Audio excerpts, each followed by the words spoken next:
So we've just talked about powder and bronzer, not powder and bronzer, powder and foundation and all the basics for just a basic face. Let's get chatting. I see you've got a lovely bronzer and a blush here. Yeah, they're both so shimmery though. You can probably see that in the camera. They are. This bronzer is quite shimmery. Yeah, and I find I don't know whether to go for a matte bronzer and a matte blush. I don't know which is best, whether to go one of each or... Okay, alright.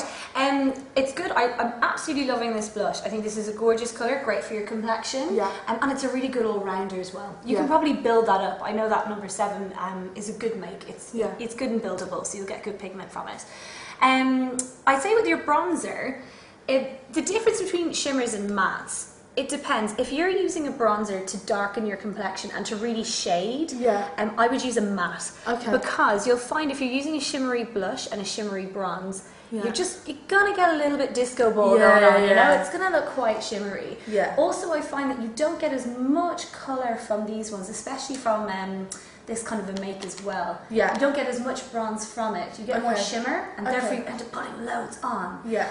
So I would invest in a matte bronzer for contouring and also for darkening your skin tone. Okay. And staying with the shimmery one, you know, you can skim that along the tops of the cheeks.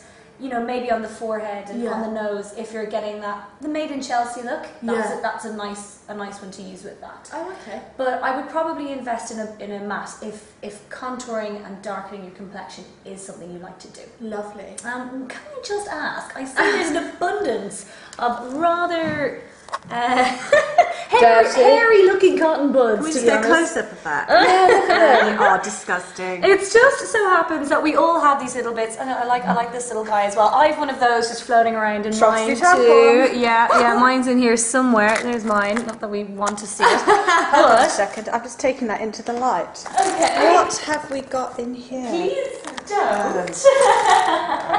It's literally a mess. But anyway, well, you can never be without a cotton bud, and I just don't empty my dirty ones. But should she use them though? I'm used.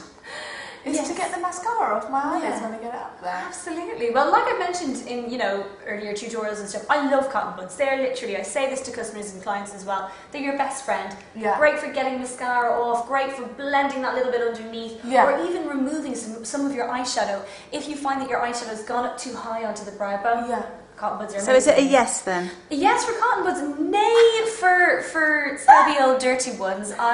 Just purely because I see that you have your brushes here as well, which you obviously keep in your bag too. Everything else is closed up, so otherwise I wouldn't necessarily say that's a problem. But just hygiene wise, keep everything fresh, chuck them in the bin. And is it a yes or a no for the blusher and the bronzer? Is it the right thing? It's a yes for the blusher and the bronzer, but I think next time, if Laura's to make a choice, maybe go for a matte bronzer instead. Like the one we use in the Tally look? Like the one that we use for the Tally look. Yeah. Okay? Lovely. All right.